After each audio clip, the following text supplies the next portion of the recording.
প্রচুর কোলাহলে জোনাকির ঘুম ভেঙে গেল। মাথাটা প্রচুর ব্যথা করছে।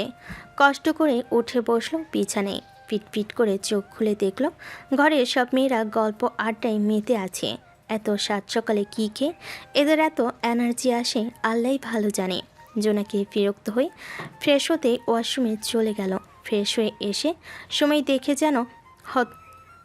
দেখে যেন অবাক না হয়ে পারল না। সবে মাত্র 4:37, মানে ভোর 5টা বাজেনি এখনও। আর এরা এই সময়ে গল্প করছে। এত তাড়াতাড়ি উঠল কী করে? জোনাকি বিরক্ত হয়ে আমেনার কাছে চলে গেল। মায়ের রুমে নিশ্চয়ই এত চিল্লাচিল্লি করবে না কেউ, কারণ বাচ্চারা আছে সেই রুমে।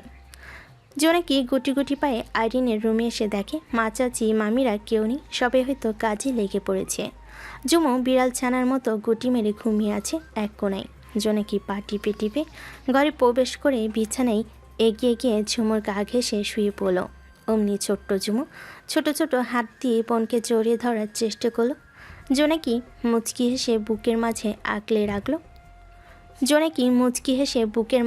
আগলে রাখলো ছোট বোনটাকে। তার কলিজার টুকরা বোন। এখন জোনাকি সকাল 7টা অবধি ঘুমাবে, তারপর বাকি কাজ যেই ভাবা সেই কাজ। বোনকে জড়িয়ে ধরে ঘুমের দেশে পাড়ি দিয়েছে মেয়েটা। ব্যবসা গরম অনুভূতি হতেই ফায়রা পিটপিট করে চোখ খুলো। হালকা নড়ার কারণে মৃদুলও পিটপিট করে চোখ খুলো। দুজনের মাথায় প্রচণ্ড ব্যথা করছে। কারো বাহুতে আবদ্ধ হতেই ফায়রার তন্দা কেটে গেল নিমেষেই। শক্তি প্রয়োগ করে মৃদুলকে ধাক্কা দিতে চাইল, মেয়েটা পারল না। শরীরটা ব্যথায় ম্যাচম্যাচ করছে। ফায়রার মস্তিষ্ক ফাঁকা ফাঁকা লাগছে। মৃদুল টেনে টুনে শরীরটা নিয়ে উঠে বসলো। কিছুক্ষণ চোখ বন্ধ করে রাখলো। নিজের দিকে তাকিয়ে দেখল শরীরে একটা সুতোও নেই।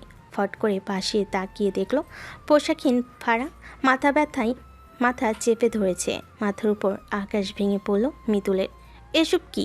সে তাড়াতাড়ি দৃষ্টি সরিয়ে সামনে তাকাতেই গতকালকে ঘটে যাওয়া কাহিনী মনে করতে চাইল, কিন্তু কিছুতেই মনে করতে পারছে না। মৃদুল ওরে আল্লাহ বলেই দুহাত দিয়ে মাথা চেপে ধরল। এটা কি করে ফেলল সে? এত বড় একটা ভুল কি করে করতে পারলো? ফারা মাথা চেপে ধরে উঠে বসলো কোনো রকম। পাশে তাকিয়ে দেখার চেষ্টা করলো কে আছে পাশে। শরীর প্রচুর ব্যথা, ঘাড় সামান্য কাত করে পাশে তাকাতেই আটকে উঠল মেয়েটা। চোখ বড় বড় করে কিছু বলার আগেই নিজের শরীরের দিকে নজর এলো তার। পুরো দুনিয়া যেন এলোমেলো হয়ে গেল তার কাছে। এসব কি? মৃদুল তারপর আবার এই অবস্থা? ফারা মুখ চেপে ফুপিয়ে উঠল। তার আর বুঝতে বাকি নেই তার সাথে ঠিক কী হয়েছে। ফারার কান্নার শব্দ কানে আসতেই মৃদুল মাথা উঁচু করে ঘাড় ঘুরিয়ে ফারার দিকে তাকালো। কাঁথা টেনে শরীরে জড়িয়ে ফুপিয়ে কাঁদছে মেয়েটা। মৃদুল শুকনো ঢোক গেল চোখে। তার অসহায়ত্ব দিশাহারা হয়ে পড়েছে সে। কি থেকে কি হয়ে গেল কিছুই মাথায় ধরছে না। এই মুখ কী করে ফারহাকে দেখাবে? কি ভাববে? তাকে নিশ্চয়ই খারাপ একটা মানুষ, যাকে কখনো মাপ করা যায় না। ফারা কান্নারত চোখে মৃদুলের দিকে তাকিয়ে শুধোই। এসব কি? আপনি কি করে আমার এত বড় সর্বনাশ করতে পারলেন? মৃদুল নিশ্চুপ। ফারা রেগে গিয়ে পেছন থেকে মৃদুলের পিঠে এলো পাথরে কিল ঘুষি দিতে দিতে চিৎকার করে বলল, জানোয়ার, অমানুষ, নোংরা পশু! আমার সর্বনাশ কেন করলি বল? আমার পবিত্রতা কেন নষ্ট করলি তুই? আমাকে পাপী কেন করলি? আমি কি করে এই নোংরা অপবিত্র মুখ সবাইকে দেখাবো? বল, কেন করলি? মৃদুল চোখ বন্ধ করে হাত মুঠো বন্দি করে রাখলো। মুখ দিয়ে একটু শব্দ করল না। তার বুকের ভেতর ঝড় বইছে। মৃদুল এসব স্বপ্ন ভাবেনি এমন কিছু ঘটবে কখনো তার জীবনে। এই কালো অধ্যায় কখনো তার জীবনে আসবে। ফারাকে সে ভালোবেসে পবিত্রভাবে তাকে কাছে পাওয়ার ভীষণ আকাঙ্ক্ষা ছিল, তবে এইভাবে নয়। ফারা উত্তর না পেয়ে পাগলের মতো মারতে থাকে মৃদুলকে। চিৎকার চেঁচামেচি করছে বলে মৃদুল সোজা হয়ে ফারার দুহাত নিজের হাত দ্বারা আবদ্ধ করে ধমক দিয়ে বলল, স্টুপিড, চিৎকার করা বন্ধ করো। ফারা রেগে বলল, আপনি মানুষ? আপনি কি করে আমার সর্বনাশ করতে পারলেন মৃদুল ভাই? আপনি ইজ্জত নষ্ট করেছেন আমার। আপনি কি বুঝতে পারছেন কি করেছেন আপনি? মৃদুল বিছানা থেকে উঠে ফ্লোরে পড়ে থাকা শার্ট প্যান্ট গায়ে জড়িয়ে দরজার দিকে এগিয়ে যেতে যেতে বলল, আমি না আসা অবধি ঘর থেকে বের হবে না। ভুলভাল কিছু করার চিন্তা ভুলেও মাথায় আনবে না। আমি যাবো আর আসবো। বলে মৃদুল ঘর থেকে বেরিয়ে গিয়ে বাইরে থেকে দরজা বন্ধ করে দিল। এখনও তো ভোরই হয়নি ভালো করে। মিতুল সদর দরজা দিয়ে বেরিয়ে সাদিকের নাম্বারে কল দিয়ে রওনা হলো কোথাও। মিনিট 10 পেরোতেই মিতুল হাজির হলো সাদিকের সামনে। সাদিক পুকুর পাড়ে বসে স্মোক করছিল। মিতুলের বুক কাঁপছে, একটু পরে যা হবে সেটা মোকাবেলা করবে কি করে, সাদিক কি রিয়াকশনটা করবে সবটা জানার পর কিছু বলবি? মিতুল চোখ তুলে তাকালো সাদিকের দিকে। লোকটা ভীষণ ঠান্ডা এই মুহূর্তে বোঝা যাচ্ছে। মিতুল শুকনো ঢোক গিলল। সাদিকের রাগ সম্পর্কে তার ধারণা আছে, আজ নিশ্চিত তার শেষ দিন। ভাই, আমার একটা কথা ছিল। বল। মিতুল চোখ বন্ধ করে হাত মুঠো বন্দি করে দাঁতে দাঁত লাগিয়ে বলল, আমি ফারাকে ভালোবাসি এবং ওকে বিয়ে করতে চাই। কোনো সারা শব্দ নেই, চারপাশ নিশ্চুপ, নিস্তব্ধতায় ঘেরা।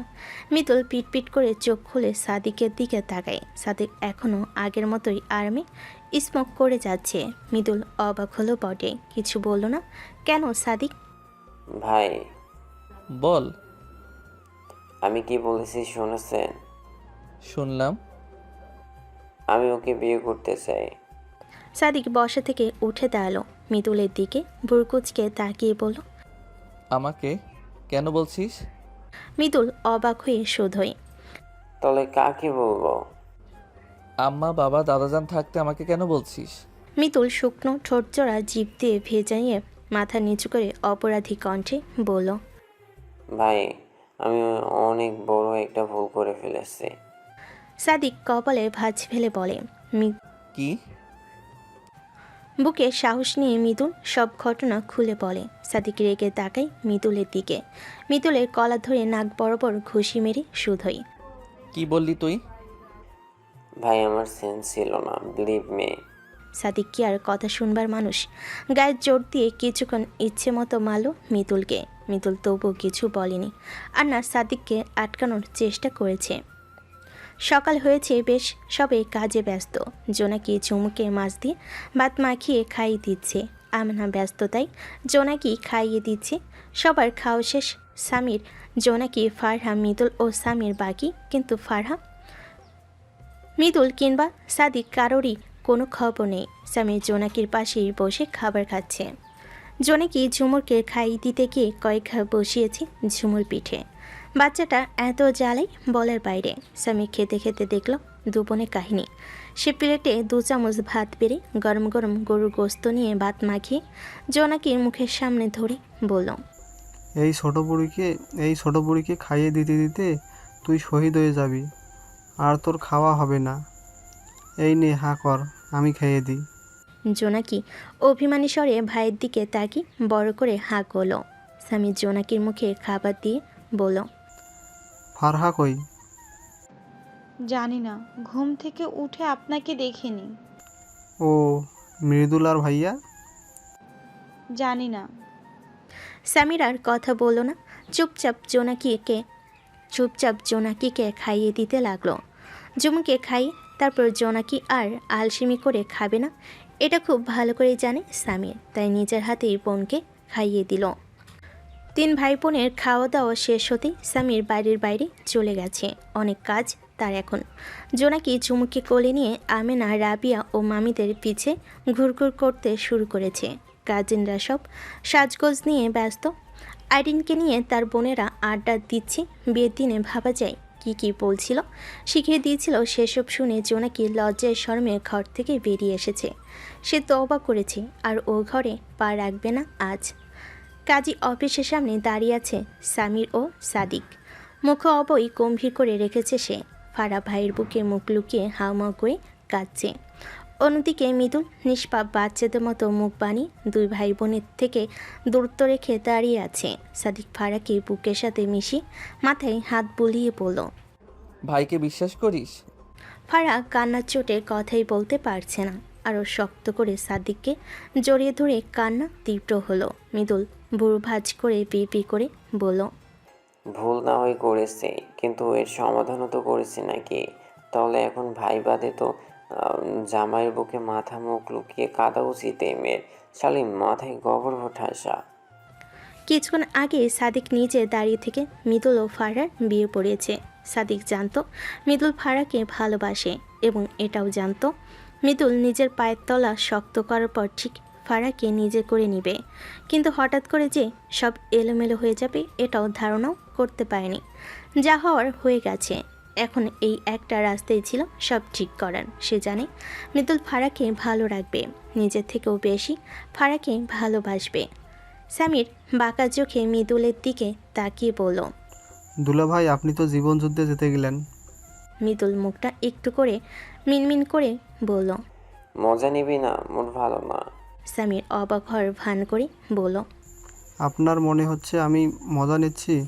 ভাইয়া এখন অবধি আমার ছোট বোনকে বউ করে ঘরে তুলতে পারলো না, তার আগেই তুই ভাইয়ার বোনকে বিয়ে করে? বাহ! চুপ করবি তো? এই কথায় কি বলতে হয় সেটাও জানিস না? ভুল কি বললাম? যা সত্যি তাই তো বললাম। তোর সত্যি কথা তোর কাছেই রাখ ভাই, ওটা ভুল হয়ে গেছে।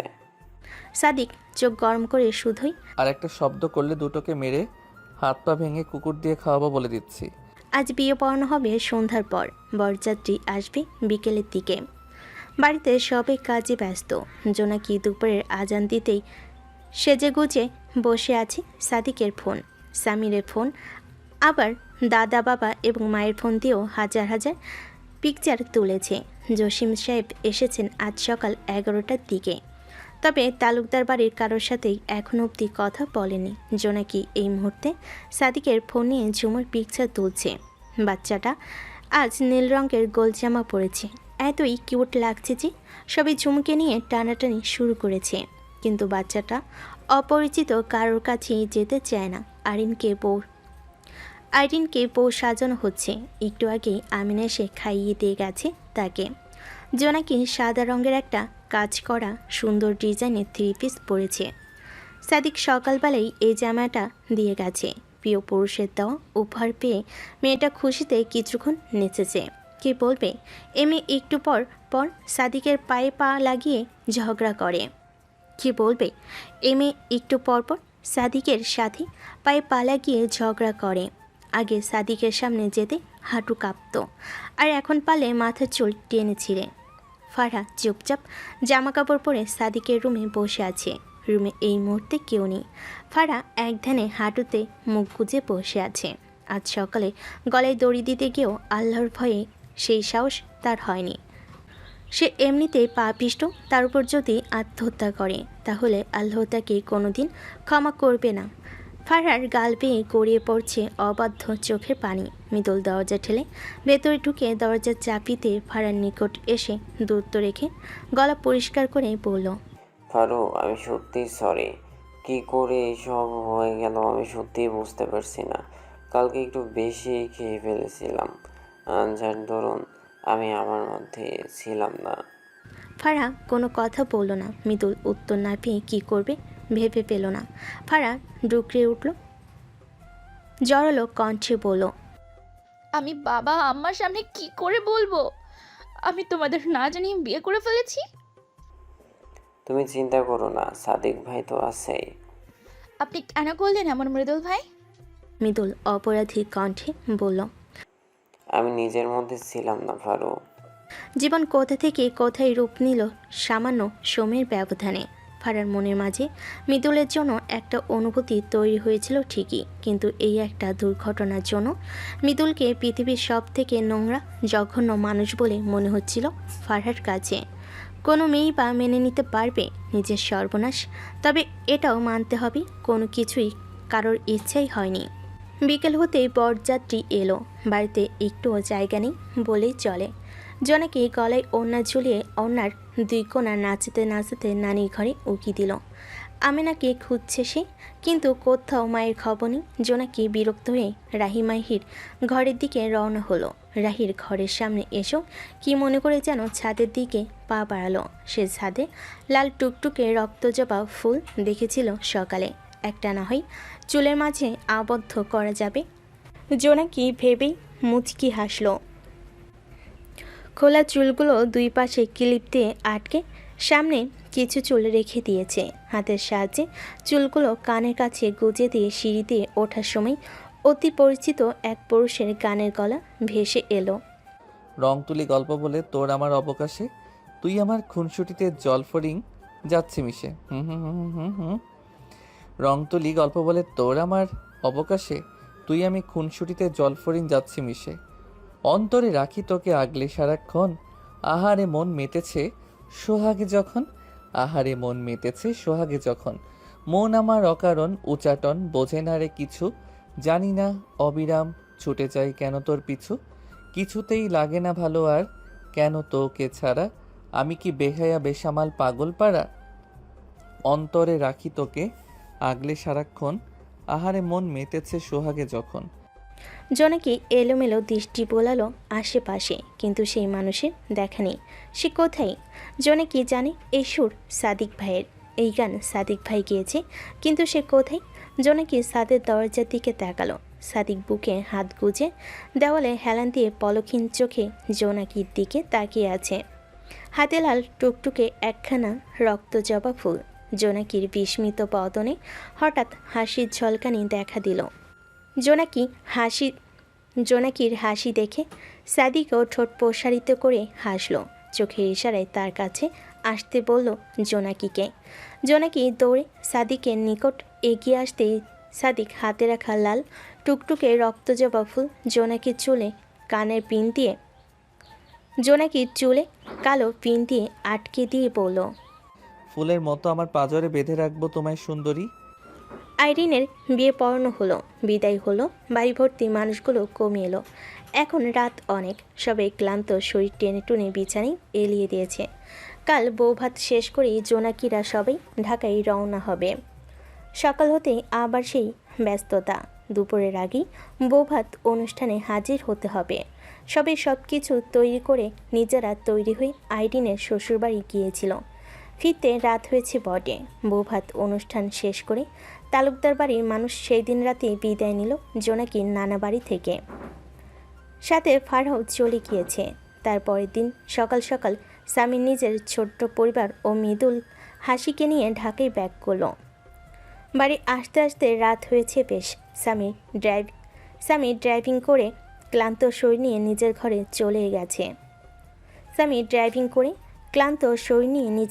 চলে গেছে। জোনাকি হেলে দুলে নিজের ঘরে চলে গেল ফ্রেশ হতে। লম্বা সময় নিয়ে গোসল করে বেরিয়ে ঘুমিয়ে গেছে মেয়েটা। কালকে থেকে আবার সেই বোরিং কলেজ, পড়াশোনায় ব্যস্ত হয়ে থাকতে হবে। সকাল সকাল জোনাকি খাওয়া দাওয়া করেই কলেজে দৌড় দিয়েছে। আমিনা আগের মতো ব্যস্ত নিজের ছোট সংসার নিয়ে, আর স্বামীর নিজের ভার্সিটি লাইফ। মৃদুল সকাল থেকেই হাঁসফাঁস করছে হাসিকে কিছু বলার জন্য, কিন্তু বলার সাহসী হচ্ছে না। হাসি ভাজা রুটি নিয়ে রান্নাঘর থেকে ড্রয়িং রুমে এসে ডাইনিং টেবিলে রেখে বলেন, কিরে কিছু বলবি? এমন করছিস কেন? মৃদুল চোখ তুলে তাকালো মায়ের দিকে। হাসি ভুরু ভাঁজ করে রেখেছে। মৃদুল চেয়ার ছেড়ে উঠে মায়ের হাত ধরে চেয়ারে বসে সে ফ্লোরে বসে পড়ল। হাসি অবাক হয়ে বলেন, আরে আরে কি করছিস? নিচে কেন বসলি? মৃদুল লম্বা শ্বাস টেনে বলল, আম্মা, তোমার কাছে আমি কখনো কিছু আবদার করলে তুমি তা পূরণ করার চেষ্টা করেছো। আজকে যদি খুব দামি কিছু চাই, তুমি কি দিতে পারবে? হাসি ঠোঁট প্রসারিত করে হাসলেন। পাগল ছেলে তার। তিনি মৃদুলের মাথায় বিলি কেটে দিয়ে বলেন, তুই যদি আমার জানটাও চাস তাহলে আমি সেটাও হাসি মুখে আমার ছেলেকে দিয়ে দিতে পারবো। এখন বলেন আব্বা, আপনার কি চাই? আম্মা, আম্মা, আমি ফারাকে ভালোবাসি। হাসি থমকালেন। অবাক নয়নে ছেলের পানে তাকিয়ে বলেন, কি? আম্মা, আমি ওকে বিয়ে করতে চাই এবং এই সপ্তাহের মধ্যে। কি বলছিস তুই? আম্মা প্লিজ। হাসি হঠাৎ করে শব্দ করে হেসে উঠলেন। তিনি চাইতেন ফারা তার ছেলের বউ হোক, আর এদিকে ছেলে সে মেয়েকেই বিয়ে করার জন্য পাগল হয়ে বসে আছে। তিনি খুশি হয়ে ছেলের মাথায় হাত রেখে বলেন, আমি প্রস্তাব নিয়ে যাব তালুকদার বাড়ি? আজকে যাও প্লিজ আম্মা। কিন্তু ফারহাকে বিয়ে করার জন্য তো তোকে কিছু একটা করতে হবে, তাই না? বেকার ছেলের কাছে কে তার মেয়েকে বিয়ে দিবে বল? মৃদুল আশ্বাস দিয়ে বলল, আম্মা, সাদিক ভাইও সব জানে। আমি বলেছি তাকে, ভাই সব ম্যানেজ করে নেবে। শুধু তুমি যাও ওই বাড়িতে। হাসি অবাক হলেন। হামজা জানে? হ্যাঁ। হাসি আর কথা বাড়ালেন না। তার তো কম কিছু নেই, তাহলে ছেলের কাছে মেয়ে দিবে না কেন? তাছাড়া ফারহার কোনো কমতি এই বাড়িতে হবে না, আর মৃদুলও কয়েক বছর গেলেই ভালো একটা জব নিতে পারবে। তিনি সব কিছু ভেবে আর মাথা ঘামালেন না। তার বিশ্বাস শফিক সাহেব তাকে ফেরাবেন না। সাদিক চট্টগ্রাম থেকে এসে আবার কাজে ব্যস্ত হয়ে গেছে। আজকাল মনটা ভীষণ ফুরফুরে থাকে। জোনাকির সাথে বন্ডিং ভালো হয়েছে আগের থেকে। সাদিক আজকাল কারণে অকারণে আনমনে একা একাই হাসে। জোনাকির মায়াবী মুখশ্রী সবসময় চোখের সামনে ভাসে। কবে এই মেয়ে বড় হবে আর কবেই বা নিজের করে নিবে। মনটা ভীষণ মায়া হয়ে গেছে। সবসময় জোনাকি জোনাকি করে এই অবাধ্য মন। সাদিক অফিসে একটা মিটিং করে মাত্রই নিজের অফিস রুমে এসেছে। পকেট থেকে ফোন বের করে গ্যালারিতে ঢুকতেই জোনাকির এত এত পিকচার চোখের সামনে ভেসে উঠল। কত রকম পোজ নিয়ে যে পিক তুলেছে তার হিসাব নেই। সাদিক ঠোঁট কামড়ে হাসল। একে একে সব পিকচারগুলো দেখে নিল। সাদিকের আলমারির ডরে জোনাকির হাজার হাজার ছবি। কোথায় কোন সময় তুলেছে সেটা সাদিক ছাড়া কেউ জানে না। জোনাকি বড় হওয়া অবধি নিজেকে আটকে রাখতে পারবে না, সেটা খুব ভালো করেই জানে সাদিক। সাদিক চাই জোনাকি নিজে এসে বলুক, আমি আপনাকে ভালোবাসি সাদিক ভাই। এই দিনটার জন্য কত বেকুল এই প্রেমিক পুরুষ। সাদিক আর কাজে মন দিতে পারল না। অফিস থেকে বেরিয়ে সোজা জোনাকির কলেজের উদ্দেশ্যে রওনা হলো। রোহিত জোনাকির কলেজের সামনে গাড়ি রাখতে সাদিক বেরিয়ে এলো গাড়ি থেকে। রাস্তার চারপাশ নিশ্চুপ। এখন কলেজে ক্লাস চলছে। টিফিন টাইম তো মনে হয় শেষ। সাদিক থুরিয়ে এসবে পরখ করে কলেজে গিয়ে এসে প্রিন্সিপালের সাথে দেখা করে জোনাকির ছুটি চেয়ে নিল। রোহিত জোনাকির ক্লাসরুমে গিয়ে তাকে নিয়ে এসে কলেজ গেটের কাছে নিয়ে আসতেই সাদিককে দেখতে পেল। সাদিক জোনাকির নিকট এসে ঠান্ডা পানির বোতল এগিয়ে দিল। জোনাকি অবাক হয়ে পানির বোতল নিয়ে সাদিকের দিকে তাকিয়ে বলল, আপনি এই সময় আমার কলেজে কি করছেন? তোকে দেখতে এলাম। আমাকে কেন দেখতে এসেছেন? সাদিক কপালে বিরক্তিকর ভাঁজ ফেল। বলদের প্রেমে পড়লে যা হয় আর কি। সাদিক উত্তর দিল না দেখে জোনাকি বোতলের মুখ খুলে পানি খেয়ে লম্বা শ্বাস টানল। যে গরম পড়েছে, পুরো শরীর জ্বলছে গরমে। সাদিক জোনাকিকে নিয়ে একটা রেস্টুরেন্টে এলো। সেখানে খাবার খেয়ে জোনাকিকে নিয়ে বাড়ির উদ্দেশ্যে রওনা হলো। বাড়ির সামনে আসতেই জোনাকি নিচের বাড়ির দিকে যেতে নিলে সাদিক ধমক দিয়ে বলল, ফাজিল মেয়ে, কোথায় যাচ্ছিস? তোর বাপের বাড়ি যেতে বলেছি আমি। জোনাকি ভুরু যুগল ভাঁজ করে বলে, তাহলে কি আমি আমার শ্বশুরবাড়ি যাব এখন? শ্বশুরবাড়ি নিয়ে যাওয়ার জন্যই তো তোকে নিয়ে এলাম। ফাজলামি করছেন? নো। বলে জোনাকির হাত ধরে পান করে মঞ্জিলের দিকে পা বাড়াল। জোনাকি হাত ছাড়ানোর চেষ্টা করে বলল, সাদিক ভাই, আমি ওই বাড়ি যাব না। যাবি না কেন? এমনি আমি যাব না। সাদিক জানে শিউলির জন্য জোনাকি ওই বাড়ি যেতে চায় না। সেদিনের পর থেকে একবারের জন্য জোনাকি মঞ্জিলে পা রাখিনি। রেখে অপমানিত হওয়ার থেকে ও বাড়ি না যাওয়াই ভালো। সাদিক শুনল না জোনাকির কথা। টেনে হিসড়ে বাড়ির ভেতরে নিয়ে এলো। ড্রয়িং রুম জুড়ে তালুকদার বাড়ির সকলে ছড়িয়ে ছিটিয়ে আছে। সাদিক ও জোনাকি দুজনেই অবাক হলো। তারপর মৃদুলার হাসিকে দেখে সাদিক হয়তো বুঝল কিছু। জোনাকি সাদিকের হাত থেকে নিজের হাত ছাড়িয়ে নিল। সবাই কিছু একটা নিয়ে কথা বলছে। ফারা হাসির পাশে বসে আছে শুকনো মুখ নিয়ে। মেয়েটার কি মন খারাপ? জোনাকি বুঝল না। চট্টগ্রাম থেকেই দেখছে ফারা চুপচাপ। শফিক সাহেব সাদিককে এই সময় বাড়ি দেখে অবাক হলেন। অফিসে যাওনি তুমি? বাবার কথাই সাদিক উত্তর দেয়। গিয়েছিলাম। এসো, কথা আছে। সাদিক এগিয়ে গিয়ে শফিক সাহেবের পাশে বসল।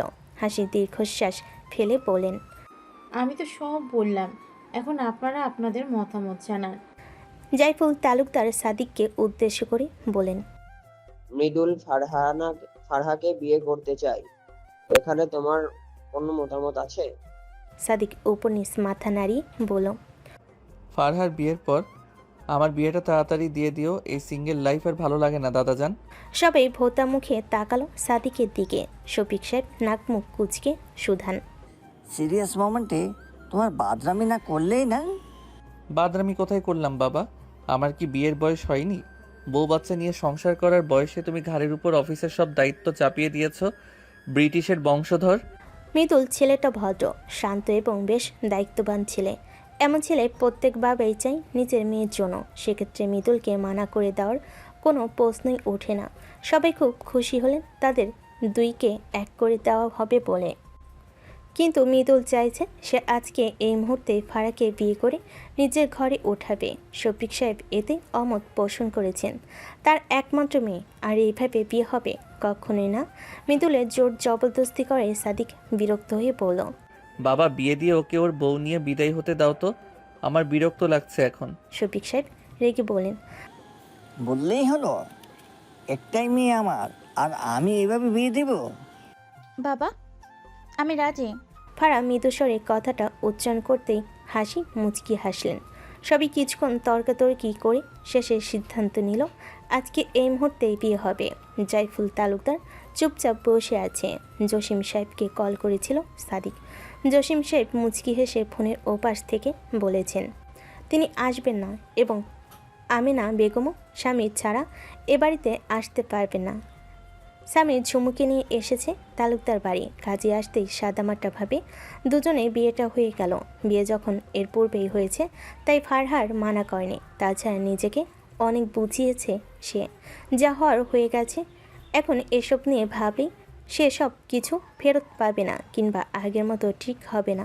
তাই বাস্তবতাকে মেনে নিয়েছে। মৃদুল তার স্বামী এবং আজীবন তার সাথেই থাকতে হবে। জোনাকি স্বামী কিংবা ঝুমুক কাউকেই আজকে আর তালুকদার বাড়ি থেকে যেতে দিলেন না রাবিয়া। বাইরে মেঘরাজা ডাক দিয়েছে যে হয়তো কিছুক্ষণের মধ্যেই আকাশ ভেঙে বৃষ্টি শুরু হবে। হাসি ফারহা ও মৃদুল সেই কখন খাওয়া দাওয়া করে বিদায় নিয়েছে। ফারহা আজ একটুও কাঁদল না, আর না মুখ ফুটে একটা শব্দ উচ্চারণ করেছে।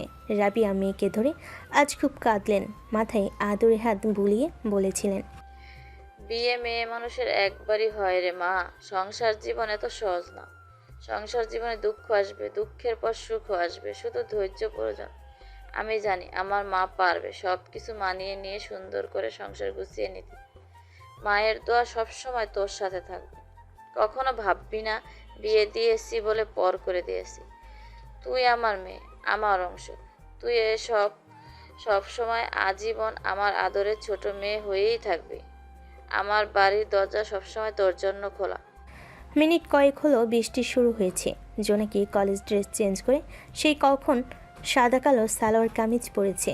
বেলকুনি দিয়ে বাইরের পরিবেশ দেখার মাঝেই বৃষ্টি শুরু হয়েছে। জোনাকি ইচ্ছে করছে এই মুষলধারার বৃষ্টিতে নিজেকে রাঙ্গাতে। নিজের ইচ্ছেটুকু দমাতে না পেরে ছুটে ফাটার ঘর থেকে বেরিয়ে গেল। ছাদের দরজা খুলে দিতে জোনাকি সারা অঙ্গ রাঙিয়ে দিল আলতারাঙ্গা বৃষ্টির ফোঁটা। জোনাকি ঠোঁট প্রসারিত করে দুহাত দুপাশে মেলে দিয়ে বলল, বৃষ্টি, তুমি আমার প্রথম প্রেম। কথাটুকু বলে জোনাকি খিলখিল করে হেসে উঠল। আমিনা কখনোই এই সময়ে বৃষ্টিতে ভিজতে দিত না। ভাগ্যিস আজ এ বাড়ি থেকে গেছে, না হলে এই বৃষ্টিতে ভিজত কী করে। জোনাকি খোপকার চুলগুলো খুলে দিতে পেছন থেকে এক প্রৌশালী গানের কণ্ঠস্বর ভেসে এলো, টালমাটাল মনটা কিছু তোমায় বলতে চায়, বেসামাল ভাবনাগুলো তোমায় ছুতে চায়। আমি শুধু চেয়েছি তোমায়, আমি শুধু চেয়েছি তোমায়, আমি শুধু চেয়েছি তোমায়, আমি শুধু চেয়েছি তোমায়। না লেখা চিঠিগুলো মন পাহারায়, আমি শুধু চেয়েছি তোমায়, আমি শুধু চেয়েছি তোমায়, আমি শুধু চেয়েছি তোমায়, আমি শুধু চেয়েছি তোমায়। রাত দিন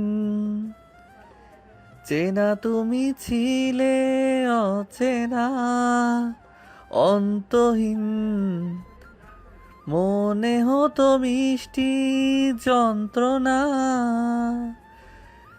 সেই ব্যথা উঠল সেরে চোখেরই চাওয়া, আমি শুধু চেয়েছি তোমায়, আমি শুধু চেয়েছি তোমায়, আমি শুধু চেয়েছি তোমায়, আমি শুধু চেয়েছি তোমায়। জোনাকি মুগ্ধ হয়ে সাদিকের গাওয়া গান শুনল। লোকটার গানের গলা এত সুন্দর, জোনাকির মাঝে মধ্যে মনে হয় এই কণ্ঠ শুনতে না পেলে সে মরেই যাবে। সাদিক এক পা করে এগিয়ে এলো জোনাকির নিকট। জোনাকি এখনও স্থির নয়নে সাদিকের বদনখানেই তাকিয়ে আছে। সাদিক জোনাকির নিকট এগিয়ে আসতেই সাদিক ভিজে গেল বৃষ্টিতে। জোনাকির মুগ্ধ দৃষ্টিতে নিজের বেসামাল দৃষ্টি মিলে কোমল কণ্ঠে বলল, জোনাকি। জোনাকির সারা অঙ্গ কেঁপে উঠল। চোখ বড় বড় করে সাদিকের দিকে তাকালো। সাদিক অধৈর্য হয়ে ব্যাকুল কণ্ঠে শুধোয়, আর কতদিন নিজের মাঝে লুকিয়ে রাখবে এই অবাধ্য অনুভূতিগুলো? আমার আর সহ্য হয় না, তোকে কাছে না পেলে আমার দম বন্ধ লাগে। জোনাকি অবাক হয়ে তাকিয়ে রইল। সাদিক ভাই এসব তাকে বলেছে নিজে থেকে? এটাও সম্ভব? সাদিক জোনাকির দুগাল আঁকড়ে ধরে অস্থির কণ্ঠে বলল, তুই কাছে আসলে কেন নিজেকে শক্ত করে ধরে রাখতে পারি না? কেন আমি এত দুর্বল তোর প্রতি? জোনাকি অবিশ্বাস্য চোখ মেলে তাকিয়ে সাদিক জোনাকির কপালে কপাল ঠেকিয়ে শুধোয়, ভালোবাসিস আমায়? জোনাকি শুকনো ঢোক গিলে সাদিকের থেকে নিজেকে ছাড়াতে চাইলে সাদিক ছেড়ে দেয় জোনাকিকে। সাদিক ফের শুধোয়, জোনাকি, আজ এই প্রথম এবং শেষবার জিজ্ঞাসা করব, তুই কি আমায় ভালোবাসিস? সাদিক ভাই আবার ছেড়ে চলে যাবে না তো? জোনাকি ভয়ে থেমে থেমে বলল, আপনি কখনো চলে যাবেন? যদি উত্তর না পাই তাহলে তোর দৃষ্টির আড়ালে। জোনাকি সাদিকের চোখে চোখ রাখল। সাদিকও পলকহীন চেয়ে আছে। জোনাকি তরু তরু বুক নিয়ে ধীর কণ্ঠে বলল, সব কথা মুখে বলে দিতে হয় কেন? কিছু জিনিস অনুভব করতে হয়। সাদিক নিজের বেসামাল দৃষ্টি জোনাকির চোখে রেখে বলল, আমি ভালোবাসি তোকে। জোনাকি থমকায়। শ্বাস নিতে যেন ভুলে গেল মেয়েটা। অবাক চোখে সাদিকের দিকে তাকিয়ে রইল একইভাবে। সাদিক ফের বলল, আমি ভালোবাসি আমার জোনাকিকে। আমি ভালোবাসি তার খিলখিলিয়ে সেই মিষ্টি হাসিকে। আমি ভালোবাসি তার লাজুক দৃষ্টিকে। আমি ভালোবাসি তার পুরো পৃথিবীকে। তারপর চিৎকার করে বলল, হ্যাঁ, আমি ভালোবাসি আমার হৃদয় লুকানো সেই মায়াবতীকে। চারপাশ নিস্তব্ধতাই ঢেকে গেল। সাদিকের কথা শেষ হতেই জোনাকি বরফের মতো জমে দাঁড়িয়ে আছে। বৃষ্টির পানিতে আনন্দের চোখের পানি মিশে একাকার। এটাও হওয়ার ছিল বোঝাওয়ার আগে থেকে যার প্রতি এত দুর্বল ছিল জোনাকি, যাকে মন প্রাণ উজাড় করে ভালোবেসে এসেছে, সেই মানুষটাও জোনাকিকে জোনাকির থেকেও বেশি ভালোবাসে। এত সুখ! বাইরে মাতাল হাওয়া বইছে, সাথে ঝিরে ঝিরে আলতারাঙ্গা বৃষ্টি। সাদিক ও জোনাকি দাঁড়িয়ে আছে অন্ধকারে আচ্ছন্ন বিশালাকার পানকড়ি মঞ্জিলের ছাদে। একটু আগে ঝড়ের তাণ্ডব বয়ে গেছে এই শান্ত পরিবেশে। জোনাকি ও সাদিক কাক ভেজা ঠাই হয়ে ছাদের এক কোণে চুপটি করে দাঁড়িয়ে আছে। সাদিক কেমন মাতাল চাহনিতে তাকিয়ে আছে কাচমাচু হয়ে দাঁড়িয়ে থাকা জোনাকির দিকে। জোনাকির পরনে সাদা কালো সালোয়ার কামিজ, কোমর সমান খোলা চুলগুলো থেকে টপ টপ করে বৃষ্টির পানি ঝরছে। জোনাকি দুরু দুরু বুক নিয়ে লজ্জারাঙ্গা চোখে আর চোখে একবার সাদিকের দিকে তাকালো। সাদিক রেলিং ঘেঁষে ঘাড় বাঁকা করে নেশালো চোখে জোনাকির দিকেই তাকিয়ে আছে। চাঁদের লাইটে সেই আবছা আলোয় সাদিকের চাহনি দেখে জোনাকি কেঁপে উঠল খানিক। সঙ্গে সঙ্গে দৃষ্টি সরিয়ে ভেজা জামা আঁকড়ে ধরল দুহাত দিয়ে। জোনাকির হয়তো পায়ে শব্দ পেল। দূর বুক ক্রমশ তীব্র গতিতে লাফাচ্ছে। এখান থেকে সে দৌড়ে নিচে নেমে যাবে, সেই শক্তিটুকুও পাচ্ছে না। অতি নিকটে কারোর অস্তিত্ব ঠাউর করতে পেরে জোনাকি শুকনো ঢোক গিলে চোখ বন্ধ করে যেই না পিছু ঘুরবে, অমনি অনুভব করল সে শূন্যে ভাসছে। পিটপিট করে চোখ খুলতে নিজেকে সাদিকের কোলে দেখে ভয়ে শুকনো ঢোক গিল। সাদিক জোনাকির কানে কাছে মুখ নিয়ে ফিস ফিস করে বলল, আমার প্রাণনাশিনী। জোনাকি চমকে ওঠে, কাপা কণ্ঠে বলল, সাদিক ভাই কি করছেন? নামিয়ে দিন আমাকে। সাদিক জোনাকির কথা কি শুনলো? সাদের একদম কিনারায় গিয়ে রেলিংয়ের উপর বসিয়ে দিল। জোনাকি ভয়ে চিৎকার করে বলল, আল্লাহ, নিচে নামান, আমি তো পড়ে যাব। আমি থাকতে ভয় কিসের? বিশ্বাস নেই সাদিকের উপর? জোনাকি ভয়ত চোখে তাকে সাদিকের গলা জড়িয়ে ধরেছে। সাদিক জোনাকি ভয়ত মুখশ্রী শান্ত চোখে পরখ করে ঠোঁট কামড়ে হাসল। জোনাকি হালকা ঠোঁট নাড়িয়ে বলল, নামান আমাকে। সাদিক জোনাকির কোমর এক হাত দিয়ে জড়িয়ে ধরে অন্য হাত দিয়ে জোনাকির কপালে লেপ্টে থাকা ভেজা চুলগুলো কানের পেছনে গুজে দিল। জোনাকি চোখ বন্ধ করে বিড়বিড় করে বলল, নামিয়ে দিন, মরে যাব আমি। সাদিক দ্রুত ঘুচিয়ে জোনাকির অদরখানা আঁকড়ে ধরল তৃষ্ণাত্ম অধর দিয়ে। জোনাকির শরীর অবশ্যই এলো এতেই। সাদিকের ভেজা শার্টের কলার আঁকড়ে ধরে চোখ বন্ধ করে ফেলল সে। এ যে সহ্যর বাইরে। জোনাকি কি করে সহ্য করতে পারবে এই বেসামাল পুরুষের ছোঁয়া? রাতের অন্ধকার ঘুচিয়ে দিনের আলো দেখা দিয়েছে ধরণী জুড়ে। আমিনা সকাল সকাল সব কাজ ছেড়ে সামিরকে কল করে বলেছে সকালে নাস্তা করে যেন বাড়ি ফিরে আসে, কারণ মৃদুলের বাসায় যাবেন তারা।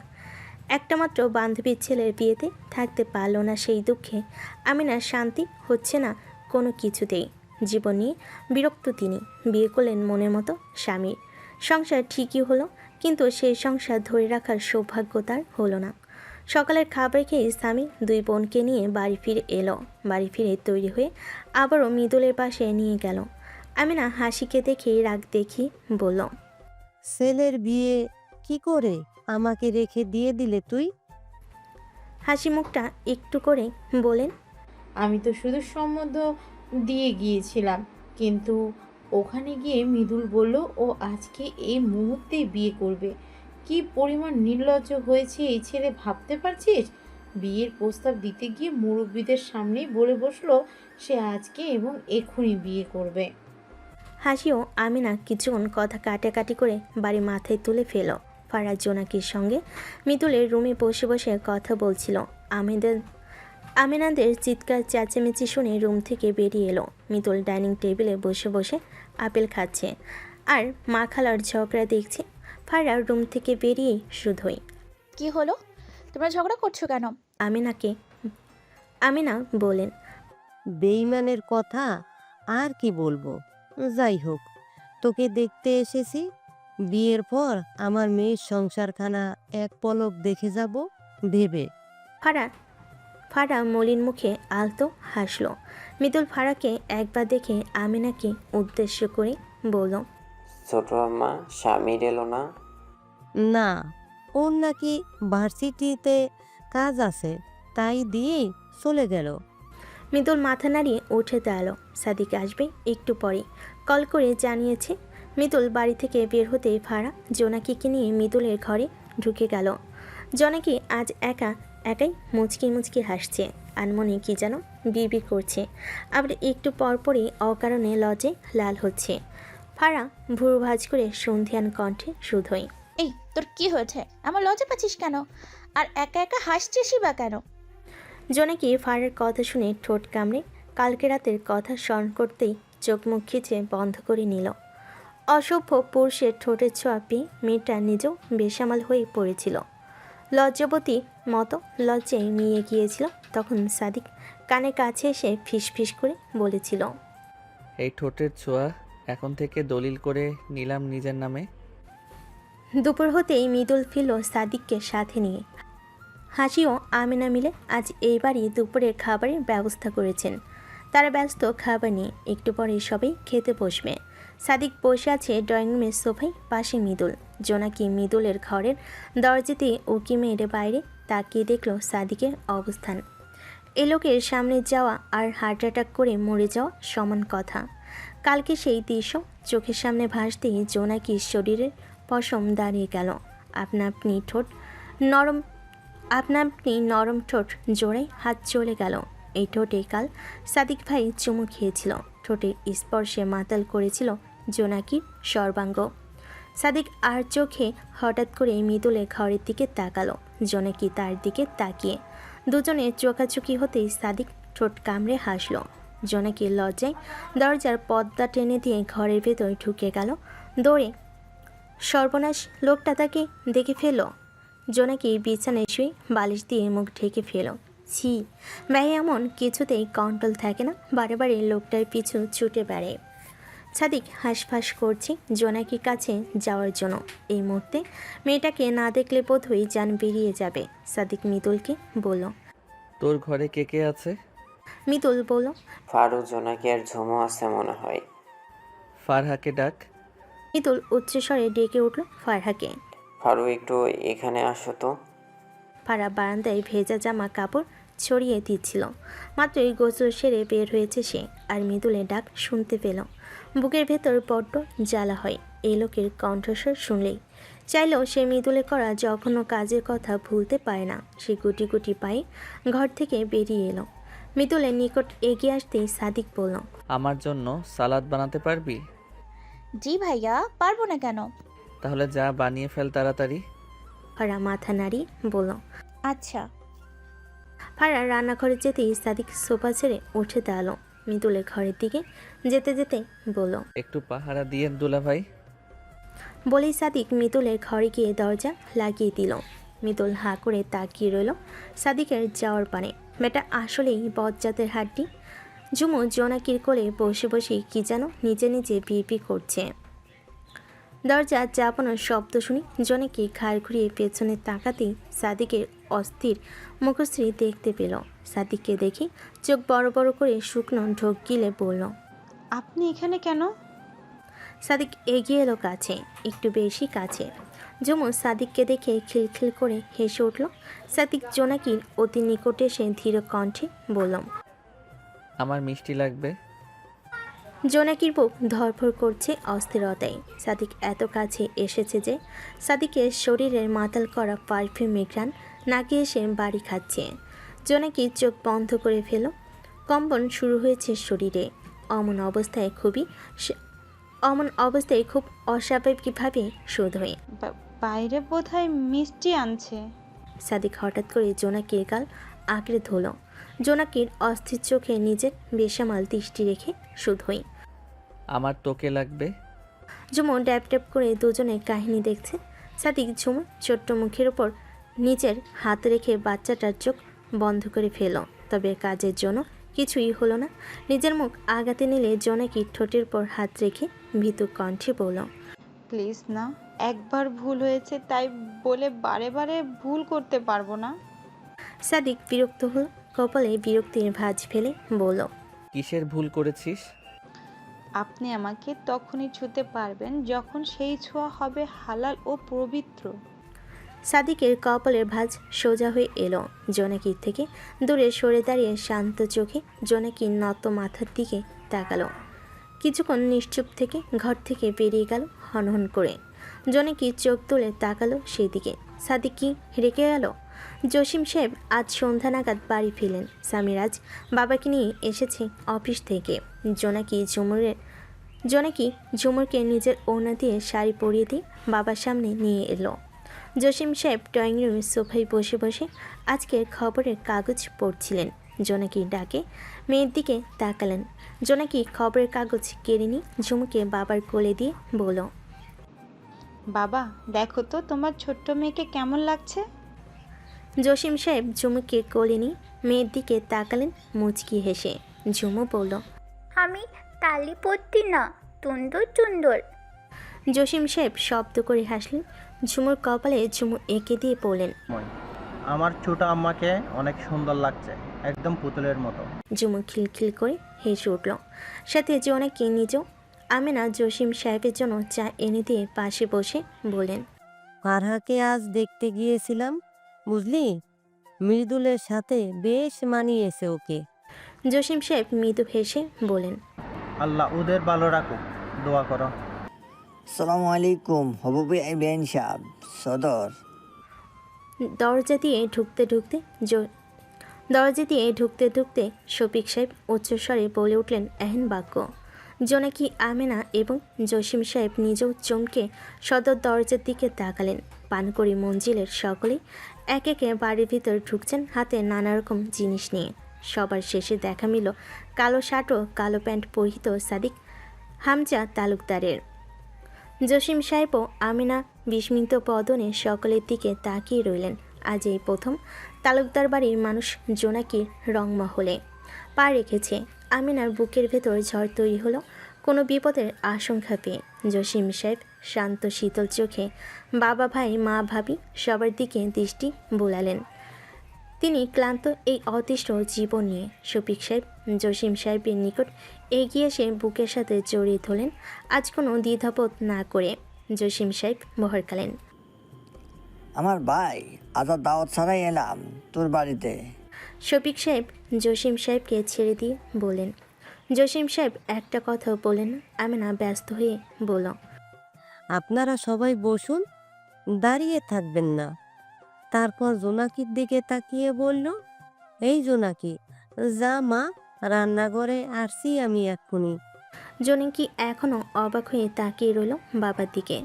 জন্মের পর আজ প্রথম দাদি বাড়ির সবাইকে নিচের বাড়ি দেখে মেয়েটা অবাকের চরম পর্যায়ে চলে গেছে।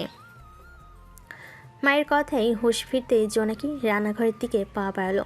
যাওয়ার আগে আর চোখে একবার শখের পুরুষের দিকে তাকালো। সাদিক জোনাকির দিকে তাকিয়েছিল আগে থেকে। জোনাকি তাকাতে সাদিক চোখ মারল, সাথে ফ্লাইং কিস। জোনাকি জল ঝুলে যাওয়ার মতো অবস্থা।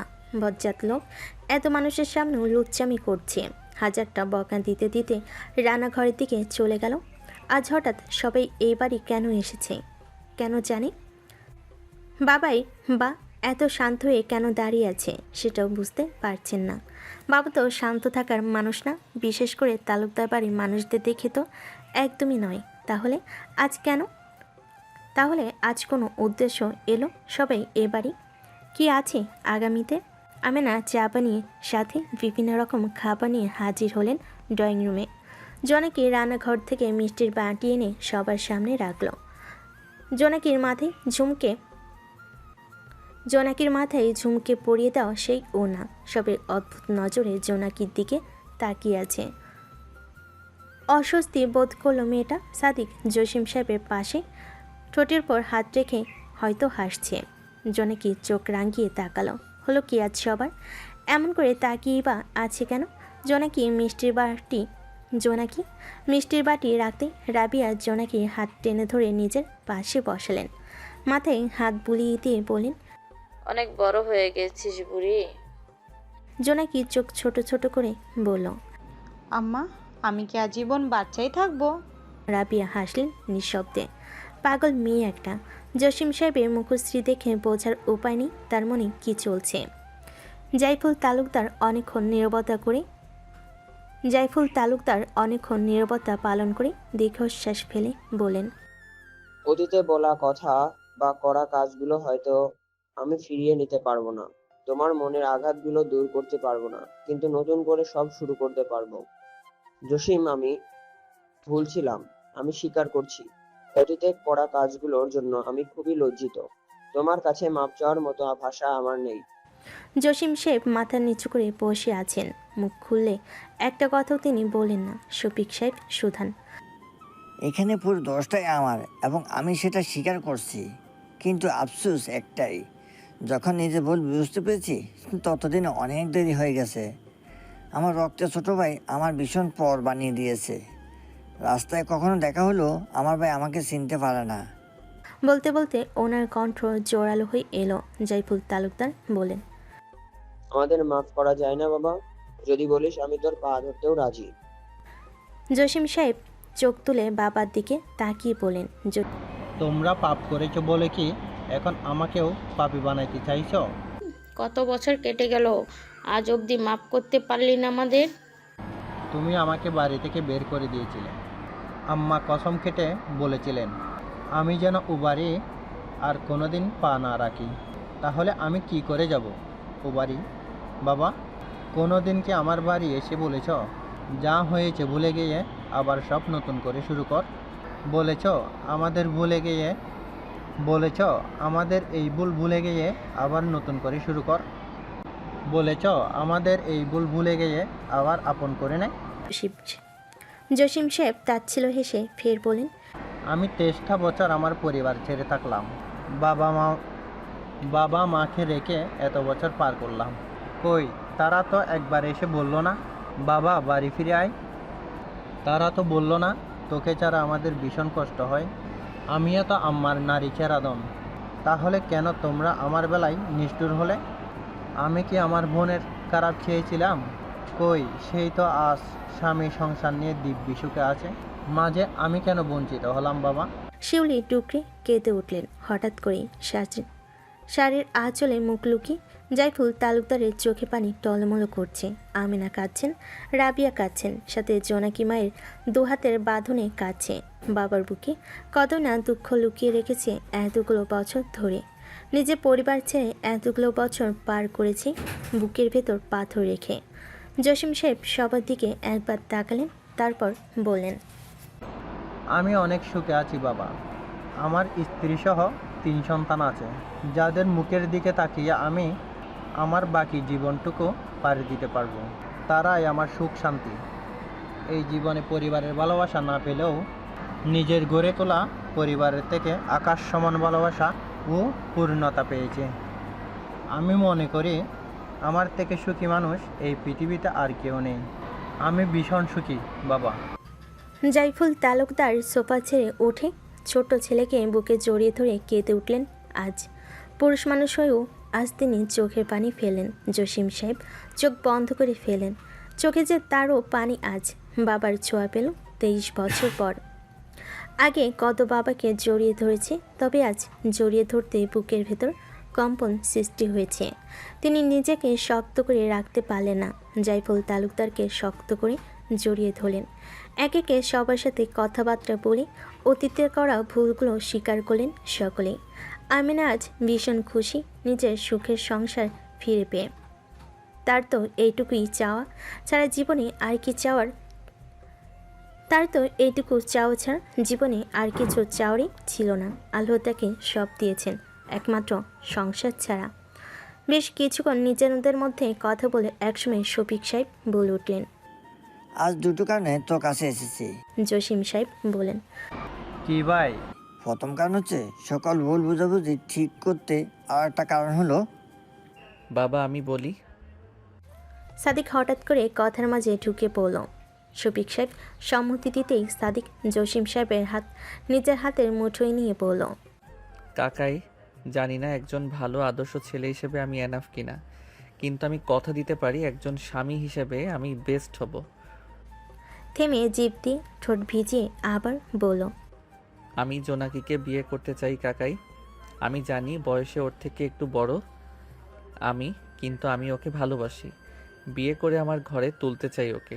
তুমি কি তোমার মেয়েকে আমার হাতে তুলে দিবে? বিশ্বাস করো, দুনিয়ার সব সুখ আমি ওকে এনে দিব। জসিম সাহেব মোটো অবাক হলেন না। এই তো গত পরশু আমিনা সব খুলে বলেছেন তাকে। তিনি সাদিককে খুব ভালো করে চিনেন। সাদিকের মতো যোগ্য পাত্র তিনি তার মেয়ের জন্য কোথাও পাবেন? সাদিক জোনাকিকে আগলে রাখবে নিজের সর্বোচ্চ দিয়ে, এটা তিনি খুব ভালো করেই জানেন। তিনি মুচকি হেসে সাদিকের মাথায় হাত রেখে বলেন, কবে বিয়ে করতে চাইছিস? সাদিক টেনশনে থাকলেও কাকের কথা শুনে হেসে ফেল। শক্ত করে জসিম সাহেবকে জড়িয়ে ধরে বলল, তুমি বললে আজ এখনই বিয়ে করতে রাজি আমি। লাল টুকটুকে নববধূ বসে আছে সাদিকের বিশাল কামরায়। দুরু দুরু বুক কাঁপছে জোনাকি। সে ভাবতেও পায়নি তালুকদার বাড়ির মানুষ আজ তার বাড়ি তার বিয়ের প্রস্তাব নিয়ে যাবে। কেমন যেন সব হঠাৎ করেই হয়ে যাচ্ছে। এই তো গত পরশু ফারার বিয়ে হলো, হঠাৎ করে আজ তার তাও আবার শখের পুরুষের সাথে। গায়ে জন শাড়িটা আমেনার বিয়ের শাড়ি। আজকে যে সাদিক বিয়ে করবে এটা কেউ ধারণা করতে পারেনি, তাই তো কোনো প্রিপারেশন ছিল না। জোনাকির অদ্ভুত অনুভূতি হচ্ছে। মায়ের আর তার একটাই শ্বশুর বাড়ি। আজ থেকে মা বাবা সহ তালুকদার বাড়ির সবাই আবার একসাথে থাকবে ভেবে সে মুচকি হাসলো। লম্বা লম্বা শ্বাস টানতেই ঘরের দরজার শব্দ হলো। সাদিক এসেছে। জোনাকি দেখল সাদিককে। সাদিক দরজা লাগিয়ে দিয়ে বিছানায় এসে ঠাস করে শুয়ে পড়ল জোনাকির পায়ের কাছে। তারপর এক হাত দিয়ে মাথা ধরে জোনাকির দিকে তাকিয়ে বলল, আপনি বলেছিলেন পবিত্র ছোঁয়া চাই আপনার। আপনি চেয়েছিলেন আপনার শখের পুরুষের পবিত্র নারী হতে। আপনি চেয়েছিলেন আমার সুখ দুঃখের সাথী হয়ে থাকতে। দেখুন, আপনার সব স্বপ্ন পূরণ করে দিলাম। আজ থেকে এই আমি শুধুই আপনার। আমিতে আবদ্ধ আপনি, আর আপনিতে আমি। জোনাকি ঠোঁটে আজ প্রাপ্তির হাসি। একটু আগে দূর দূর বুক এখন সহজ। চুরি ভরা হাত এগিয়ে নিয়ে সাদিকের মাথার চুল এলোমেলো করে দিয়ে জোনাকি শুধোই। কথা দিয়েছিলাম আজীবন আপনার সকল পরিস্থিতিতে ছায়া হয়ে থাকব, ঠিক যেমন পাপ বাপকেও ছাড়ে না তেমন ভাবে। সাদিক জোনাকির হাত টান দিয়ে নিজের বুকের পর ফেলে পড়ল। তাহলে এখন ছায়া যেমন আমার সাথে লেগে থাকে তেমন করে আমার সাথে মিশে যান। জোনাকি সরতে চাইলেও পারল না সাদিকের শক্তির সাথে। সাদিক জোনাকির ঘাড়ে হাত রাখতে মেয়েটা মিয়ে গেল। বেসামাল হয়ে এলো সারা সর্বাঙ্গ। মিলিয়ে নিল অধর, ঘনিষ্ঠ হলো গভীর ছোঁয়া। সেই ঘনিষ্ঠতাই ছিল পূর্ণতার হাজারো সুখ, দুজনের জীবনের সকল প্রাপ্তি। সাদিক জোনাকিকে নিজের বুকে টেনে নিয়ে শুধাই। আমার এই বুকে এমন করে লুকিয়ে থাকিস আজীবন। জোনাকির নানি বাড়ি যাওয়ার পর যখন আইটেনের বিয়ে ঠিক হলো, তারপর ফারহা সহ সাদিক এবং তালুকদার বাড়ির সকলেই হাজির হলো চট্টগ্রামে। গায়ে হলুদের রাতে মাহিনের সাথে সাদিকের একটু ঝামেলা হয়েছিল জোনাকিকে নিয়ে। সাদিক বলেছিল জোনাকির দিকে যেন তার নজর না যায়। এ কথা মাহিন কি শুনবার মানুষ। সাদিককে মারার জন্য একটা ছেলে ঠিক করেছিল। কথা হয়েছিল গুলি করে সাদিককে মারা হবে। তারপর সাদিককে বাইরে ডাকা হয় বাহানা দিয়ে। সেই সুযোগে যে ছেলেটা সাদিককে মারতে চেয়েছিল তাকে ধরে ফেলে সাদিক, এবং এমন মারা মেরেছিল যে ছেলেটা বাঁচবে নাকি এটাও শিওর ছিল না। আইসিইউতে ভর্তি করে এসেছিল নিজেই মেরে।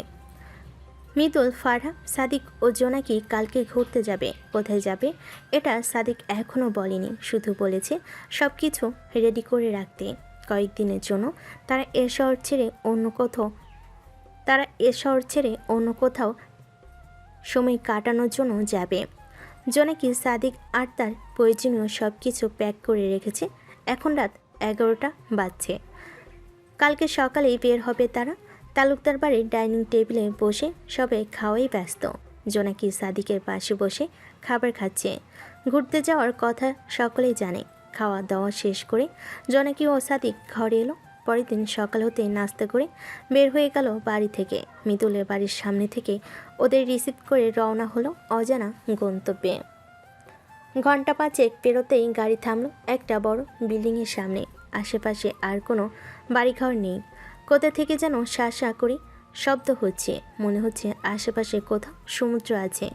সাদিক গাড়ি থেকে নেমে ওদের সবাইকে নামতে বলল। জোনাকি ঘুমিয়ে গেছে, তাই সাদিক এগিয়ে গিয়ে জোনাকিকে ডেকে ওঠালো। জোনাকি উঠতে সে বিশাল বাড়ির ভেতর ঢুকে পড়ল তারা। বাইরে বাড়ির সামনে বড় করে লেখা ছিল সুকনীর। সবে ভেতরে ঢুকতে দেখতে পেল এটা হয়তো কোনো রিসোর্ট। ভীষণ সুন্দর চারপাশ। মানুষ বেশি না হলেও অনেকেই আছে। যে যার রুমে চলে আসতেই জোনাকি ঘরের বেলকনিতে দাঁড়াতে দেখতে পেল সামনে বিশাল বড় একটা সমুদ্র। কোনো ভিড় নেই, কোলাহল নেই, শুধু আছে মনোমুগ্ধকর পরিবেশ, সমুদ্রের নীল পানি আর গুটি কয়েক মানুষ। সাদিক পেছন থেকে জোনাকির কোমর আঁকড়ে ধরে ফিস ফিস করে বলল, আমার মিসেসের কি পছন্দ হয়নি জায়গাটা? জোনাকি সামনে দৃষ্টি রেখেই শুধোই, জায়গাটা ভীষণ সুন্দর। রেডি হয়ে থাকিস, বিকালে বের হব। বিকেল হতেই সাদিক ও জোনাকি বের হলো সমুদ্র দেখতে।